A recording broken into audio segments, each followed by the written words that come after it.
Always determined.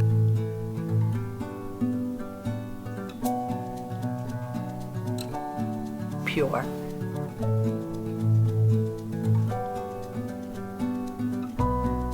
He's irreplaceable. Be respected. Inspirational.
I knew before he was born, actually. Just call it a mother's instinct. I just knew he was going to be different. He's 6 weeks old, he had his first upper GI because he was always that uncomfortable. And then he went through a lot of testing until he was diagnosed with diabetes at age 2. So I think pretty much all along we knew Something was up. something wasn't right. To have a child diagnosed with type 1 diabetes at age 2 is pretty devastating. So, and then when we found out about the Dyskeratosis Congenita, it was almost a relief to finally have an answer because it was always a missing piece of the puzzle, but it was definitely not the answer that we wanted. Yeah. Almost all the kids will be affected by bone marrow failure. He's already got liver fibrosis, probably will have pulmonary fibrosis, and has immune problems, and has diabetes and learning issues. So when he's only 18. He enjoys everything. He enjoys the simple things. You know, like just hanging out with the kids down the street. We remember him just playing with the neighborhood kids or, you know, rollerblading outside. Best friend Yeah. growing up. Who was it? Will Murphy. Who's Will? He's a kid that lives down the street from me. I've known him for a very long time. Since I was 1, I think, 1 or 2, maybe my parents brought him up there. We played around in the front yard. He's always been a really fun kid to hang out with. He always makes everyone laugh, and he always lightens the mood. So it's been really fun. We went in this pool a lot. We played. We used to ride bikes on the dirt path a lot. We used to ride bikes, BMX a little bit, but mainly play hockey. Matty loves hockey, and he always wants to play street hockey. So after he scores a goal, even if it's just like a normal goal, like even if it's not a game, he just goes down, shoots, and scores. They'll go over and celebrate like crazy and go give everyone high fives. Always positive, always looking to play hockey, loves social events, thrives in them. He's great with the ladies, I have to say. What's so great about the ladies? 'Cause they're good looking. I won't go too much into detail because I don't know, Matty might get mad because he's been on a few dates, but he doesn't want me to talk about it. One time the coaches found out, and it was actually the coach's niece who he went on a date with, and he was very mad at the person who told the coach. So 3 times a week he comes down and we play hockey, we play video games, we go out to eat, just the things he likes to do. Anything small he can do to help someone, he'll do. Around 4th grade, he noticed that he was different, and that was really difficult for him. Middle school years were tough because other kids noticed that he was different. As I hit like middle school and it started getting more and more serious, because he started getting behind, is when I pretty much picked up on it. We know something was like a little bit different with because his diabetes started picking up, and he switched classes in 6th grade he was always in my normal classes, and then he switched to the charms class in 6th grade. He kind of was able to hide it in elementary school, but middle school years were difficult for him. And then I think also just he just Yeah, wanted fit to in. fit in. And that's difficult, when you're not like everybody else. He had to go there in 5th grade to the middle school to be in like a special learning center program. And I think he really developed a lot of confidence in that program, a lot of self-esteem. Yeah, if it wasn't for that, that could have been a disaster after that. When he first came in as a freshman to Canton High, and it was my life skills class. It was for special education, and he was one of my students, and he's a leader for his peers and teach those kids a lot of good skills that I think it's hard for me to show what things look like, and Matty's able to kind of show and act what I would like from a typical student. Matty is a reserved, kind person, but he has a great fun side to him. Very popular. Yeah. He knows everybody in the hall. That's how I've got to meet so many people through Mr. Popular. He's just one of those guys that just kind of gets involved. His older brother and sister came through the high school, and I don't even think that really kind of set him off to be who he is. I think even if they weren't in the school system, I think he would have been just the same Matty. Matty has made me realize that it is true. You live one day at a time, and you have to just laugh every day and smile and realize that life is good. Well, we've had a couple of different diagnoses, so we've had a couple of different reactions. Which ones? The diabetes, the So at age learning disability, or the the big Dyskeratosis. one, the DK or DC? I'm Bernard Cannon. I went to school in 1977 and graduated in 1983 in Dublin, Ireland. I'm the Chief of Pediatric Pulmonary and Sleep Medicine here. Dyskeratosis congenita is an aging process, and it occurs at a molecular level. And at a molecular level, we all have chromosomes which package all our DNA. And what happens at the end of the chromosomes get shorter as we get older. So as a consequence, in this condition, you get premature aging of the chromosomes, and accordingly, you get premature aging of the individual. Telomeres are like the little caps that protect your chromosomes. So think of it as like the plastic on the end of a shoelace. When that comes off, it kind of ravels away, and then the cell isn't able to replicate, and it just kind of dies away. It's usually genetic. At this moment in time, most of them we can find a genetic cause. So at the time that Matthew was being diagnosed, my brother, Michael, who was 40, was in liver failure at that time. And he kind of followed, there were kind of a lot of similarities between the two. And we never knew why Michael was so sick with the immune problems, with the diabetes. He also had learned some learning issues. And then when he went into liver failure, we said, hey, there's got to be some type of connection, because Matthew had just started we just found out that his liver tests were off. And we said, hey, there's got to be some connection. Unfortunately, my brother passed away 6 months before Matthew was officially diagnosed. Michael wasn't quite as sick as Matty is, and he was able to get his license and drive and work for a while. If you look at Matty, sometimes you see Michael in Matty. You have to go on. I have a daughter.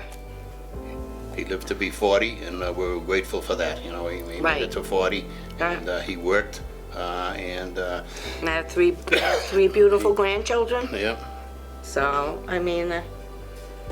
that's what he was life dishes out to you sometimes, and you have to go on. be strong for them. That's right. And it's sad. Okay. The lungs age, most people don't realize there are lung function declines as we get older. So what happens with the premature aging of the chromosomes, you also get premature aging of the lungs, and they actually get hard and fibrotic, and that's the main issue. And then similar sort of things happen in the liver, is again just aging of the liver with fibrosis. I'm the clinical chief for PDGI, also the medical director for PD liver transplant, and I'm the chief of the liver program. In particular for the liver, it produces what's known as hepatic fibrosis, which is scarring in the liver. It also can lead to cirrhosis in the long run, which is where the liver shrinks or the intervening tissues become nodular. And so it becomes sort of bumpy and it stops functioning like it should. In Dyskeratosis congenita, only 7% of patients of the handful, say about 200 patients have been reported, have liver disease. And of those, there's an even smaller number who's going to have the malignancies. It's very rare. It's not difficult to diagnose, but because it's so rare, you don't consider it. So it's not in your options to think about it. I was at one hospital for a year and a half when I knew there was something really wrong with him. And I wasted that whole year and a half, and I think that might have helped my brother too, because it wasn't until he got really sick with went into liver failure, that I switched hospitals and went to a whole new team. So I think in hindsight, I wouldn't have waited as long, because it might have helped my brother too, and it might have helped put more pieces of the puzzle together. So the things that you consider, what ages in the body first, and things that the big things you think about is bone marrow ages, and that's usually the first thing that fails. Down the line is coming up. We were a perfect match for a bone marrow transplant, so I don't really know when that will be, but whenever it comes, I'm definitely going to be there for it and ready to do it. Usually with the bone marrow transplant, there are infections, there are medications which are required, which may or may not affect the liver. So it's a tricky question, because one of the questions that arises is, which one should you do first? Should you do the bone marrow first, or should you do the liver first? The liver is usually not as sick as the bone marrow, so you end up having to do the bone marrow before you do the liver transplant. The other questions is, what other systems fail? And as you told us, the immune system is the other system that fails. So if you don't make an immune system that naturally ages, now when you think about naturally aging immune system, you make antibodies. That's part of an aging process.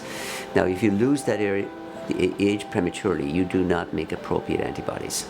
Okay, your cells will not go to fight bacteria as well. So what you have to do is you have to give immunoglobulin from somebody else, donor immunoglobulin, so as to get his antibodies up to scratch. If you have a congenital malformation of any organ, including the lungs, you have a 20% chance of something else being affected. It occurred a little earlier, but it's not unusual. He's not unusual. These new drugs are coming out. So this is not 1990 with these new, they're old steroid type drugs, and they really do look like they're going to offer promise for him. we really don't know a healthy child, to be honest. So I think his illness has always been a part of it, but we've tried to not make his life be, he was more than an illness, he was more than diabetes. We just tried to make him have as normal a childhood as we could, and we did that. Well, the diabetes was worse than this when he was younger, because he couldn't go anywhere without one of us being there, or my mother, who had diabetes, because she knew how to take care of it. So no matter where he went, he had somebody with him, which was very difficult, because you could never go away. You could never send him off to a birthday party without me sitting in the parking lot or anywhere. Oh my gosh, you couldn't ask for better siblings, I have to say. People have always said they're more mature. Yeah. Mature beyond their words. Nicole, hey, if we had to go out, they're responsible for, not that we want them to have to do that, but make sure he eats, make sure he checks his blood sugar. They have to learn how to work his pump. Nicole would drive home from college if Matty was having a bad day. I would just come home randomly and surprise him with like a cheeseburger. He loves fast food, so I know that would always make his day. I'd just come home for the day and like take him out to lunch or dinner, so he was always happy. I think with JC, with the whole hockey program, when Matty was a freshman and JC was a senior, Matty really wanted to help out with the team. Probably around 7th or 8th grade. They started doing skills with all like the middle school kids, and he started participating more and more in it. And then our high school team would be there and helping out, and my coach kind of caught wind of it and like his whole story and situation. And then coming into high school, they were like, he definitely needs to be part of the team as a manager. that's where it started. And we said to JC, this is your year, it's your senior year, you know, what do you think about this? And he said, no problem, and he watched over him on the bus, and when coach said he could skate, he laced up his skates for him, took him to all the team dinners, you know, his friends accepted him. We just can't say enough about what JC, and he still does for him. I like to eat food a lot, like McDonald's. What makes McDonald's so good? Because my papa takes me there every Tuesday. I get a French fry and a Diet Coke, and sometimes a cheeseburger. Him and his grandpa, they have McDonald's Tuesday. He texts like 20 other kids, and everyone knows it's McDonald's Day. He always goes over his papa's house, even though he's broken a few of his papa's windows in his house shooting pucks. He loves his papa. He watches me every Tuesdays, and he was a detective in Canton for a long time. The first question out of Matty's mouth is, can we get a snack? And we have to head for McDonald's. When he has doctor's appointments at Mass General in Boston, I usually ride in with his mother and him, and his mother will drive one way and I drive the other way home to kind of break it up. We go to all his hockey games where he helps with the team, you know, carrying the water bottles and carrying everything else they do. There is something special about Canton hockey that predates since I've been here. And you know, growing up in South Boston, playing against Canton when I was younger, you knew that Canton was a hockey town, and you knew that Canton took its hockey seriously, in hockey was a part of the Canton community. Tradition is extremely important. It's what we talk about every single year. A lot of the players realize that their fathers played for Canton High School hockey, and that their brothers played for Canton High School hockey, and their uncles played for Canton High School hockey. I played varsity hockey for Canton High School when it first started in 1960. Actually, it was 1958 to 1960. We had a very small team. Not many players, not many men went out for it, boys went out for it, and they didn't have naturally the equipment or the rinks that they have now, but we had a good team and it was a great sport and we enjoyed ourselves. Knowing that those people gave it their all and did their best is a comforting thing, but it's also a responsibility to, as a Canton High School hockey player, give it your best as well. To carry on that tradition of success and pride in the town is a responsibility that I hope every Canton hockey player realizes. I had him at Learn to Skate when he was like 4 and he hated it. He hated it. I think it was because it was cold. Yeah. He hated it. Then I don't know. He didn't skate for a long time. And then I think it was like middle school, he kept saying to me, I really want to play hockey. I first met Matty when he was in 7th or 8th grade. I was actually running the skill sessions down the Ponkapog rink for the middle school program. And all of his friends were out on the ice, 7th and 8th graders. Matty came out and skated on the ice for the first time during these sessions. I knew who Matty was because I coached his older brother JC, and it was the first time I really was introduced to Matty. Because of all his issues, he couldn't really skate like on a team. It just wasn't safe for him. And then I just Googled special hockey teams in Massachusetts, and lo and behold, there were 2 teams. I played now in the team called the Boston Bear Cubs. It's a hockey program. It's not like a Learn to Skate. They have hockey gear on, they have team shirts, they go to tournaments. We're going to Lake Placid in a couple of weeks. And no matter how awful he feels, he will get up to go on a Saturday morning to go and skate with all the guys. And if you watch him when he goes for the first 45 minutes, he's just out there chatting. Shooting the shit. Yeah, he don't. He don't. Just chatting with everybody. Just chatting with he likes all the helpers more. He started off with us as a freshman officially. Started out as water boy. You know, he was around before then with JC, and when JC was on the team, but he was officially the general manager. He wasn't the team manager; he was the general manager. And you know, I would give him various responsibilities, but a lot of times I would ask him about personnel decisions and whether we should, you know, fire Coach Rocha and have some good laughs over that. And then he was promoted to CEO, and that's when he started making some of his higher executive decisions as a sophomore, making, you know, new hires and whatnot. And then after that, he's promoted to the chairman, and his junior year and senior year was given, I think, the finest title of honorary captain. What's happened over the years is that you've seen Matty assert himself more on the team. I mean, his junior year was the first time he started giving speeches. Well, the first thing was to make sure that that Matty could do it. So I remember emailing his mom and dad at home, saying, is this something that that Matty's doctors would approve of, that they would okay? Are you guys okay with this? And that was the first go-ahead that we got, that absolutely things would be good to go. Stoughton High School, to me, is coached by one of the classiest and best coaches in the state, and that's Dan Mark. And he was the only person that I really wanted to sort of share this moment with. Ran the idea by him, and he was thrilled. I mean, he said, absolutely, done. And after that, it was just a matter of putting the pieces together. Matty walking out of the locker room, going on the ice, and all of a sudden, Stoughton scored, and it was his shift. And I remember saying something to him right before he went out there, giving some sort of instructions. Take your face off right now. Take your face right now. Remember, put it back in. Go straight down the middle. Go straight down the middle, right? You bury it. Right to the left side. Right. Let's go. Come on. Let's go. Before I know it, puck's dropped. He goes down. He scores, and then the mob of players in the corner was just something I'll never forget. This is all he has outside of school, is this hockey team. And it gets him together with kids, and he enjoys the team dinners and the bus rides. And, when it ends for everybody else, they move on to different things. They're thinking about college, and they're just on different sports. And when it ends for him, that's it. And that's really hard for him. All the practice, the hard work he goes to, and then all of a sudden he got to skate. For him to be able to just put on the shirt and go out there and skate like everybody else. Again, that was probably our dream, but I think his dream too. He said, I scored a goal for my papa because it was his birthday. Yeah. So, yeah.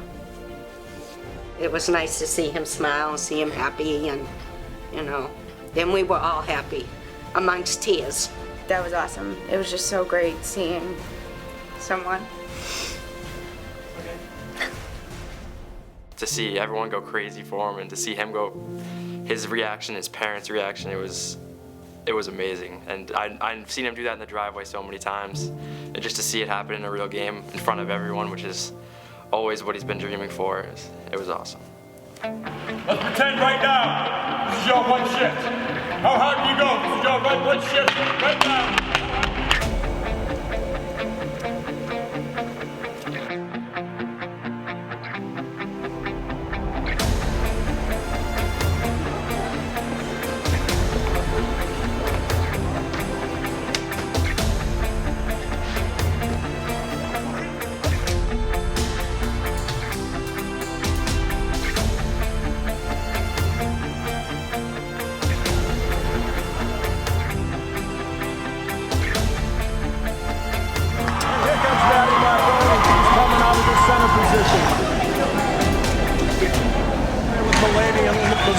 We still got Maffeo on defense. And then the Jenkins hit this man. He's going to go in and goal. It's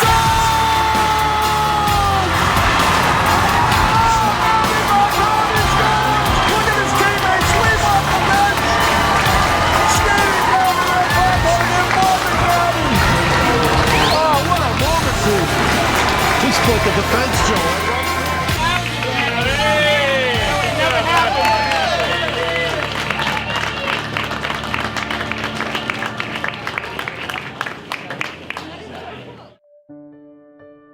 It meant everything to me as a coach because it meant the world to Matty. It meant the world to his teammates and his family. I mean, there's nothing better as a coach than when you see someone as special as Matty, someone as special as his teammates, enjoy that moment so much. Seeing Matty's parents, John and Sue, and seeing their reaction, because to me that was just the greatest thing in the world. Matty has made me a better person. He has made me a better coach. He's made me a better father. He's made me realize that this is a silly little game that I coach, that there are bigger issues and there are bigger reasons as to why I'm a teacher and a coach. For every single game I ask him, what do you think? What's your prediction? What's the score going to be? And Matty would always say something like, 10-1 or 9-0, and that's who he is. He's just got a great sense of humor. He's forever the optimist. I see him touching more lives like he's already done at Canton High School. I see him continuing to be a fixture in this community and to bring this community together. And I see him continuing to grow as a person and realizing that he has these gifts, because that's one of the things that I've seen in these past 4 years, is that he understands that people look up to him, respect him, love him, and he has used those gifts for so much good, and he's going to continue to do it, and I know he is, and I know he's going to continue to touch the lives of other people. I look forward to coaching with him for the years to come, because he has been officially promoted to the title of associate coach. So I'm looking forward for the fun continuing. So my word to describe Matty would be he's pure. Determined. Determined. Determined. Mine would be he's pure, because with everything that's thrown at him, nothing can contaminate his soul. Nothing. And that's just who he is to me. And yours is determined? Always determined to get something done. I'd say he's irreplaceable. I feel like he is your rare kid who just is so delightful to be around. Everyone loves him. He's just very kind. There's just so many words I could describe him. Really respected. After people start to hear his whole background, his story, after that they were like, oh, this kid has really been through a lot, and we're gonna make sure we make it the best for him right now. Inspirational. And I think that the reason why he's so inspirational is because, given the challenges that he has in his own life, with his own health, and the bad luck that in many ways characterizes his health issues, you would never know it. And he is someone that never, ever I've heard complain. Amazing. Just one of those kids all around. I know I've seen him playing hockey in Quincy with his hockey team, to helping out with the Canton High School hockey team, to being the prom king, to being just the typical mayor of Canton High School. He's just all around amazing kid. He really is like a one-of-a-kind kid. It's changed my life to know him, and it's been a privilege to know him, and who I am as a person. The Canton Hockey as their identity as a program would be, and Canton High, I think, would be different without Matty, and would not be as great as they are now. I just think that Matty has just taught so many people.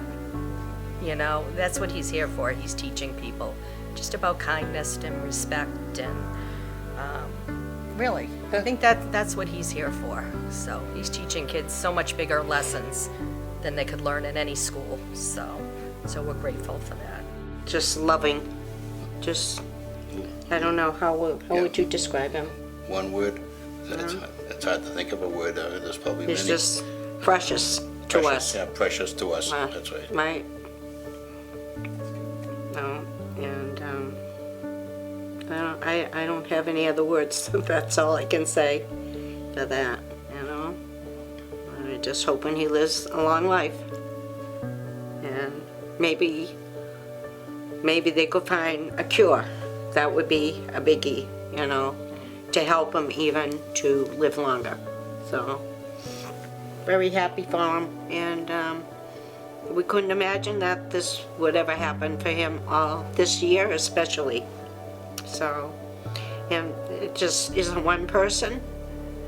It's all of you, and the coaches, and the special ed teachers. They've done 100% to get him to graduate and get his diploma. I think, what more could you ask? So. We're not quite sure what's next. We have the whole health issue. This disease is progressive. He's gonna get worse in the next couple of years. There's a lot of things he can't do because of his illness. There's a lot of things he can't do because he can't take care of his diabetes on his own. He can't be in a lot of public areas because of his immune system. Schooling he wants no part of. Yeah, he's done with He's that. done with that, so he's kind of, he's got a lot of social skills, so it's kind of hard where he's in that gray area. Where is he gonna fit in? So we're not quite sure. He wants to work at the new rink. He would like to work at the new hockey rink. Do you want to give them any advice on how to be happy? Smile, have fun, and take a deep breath in.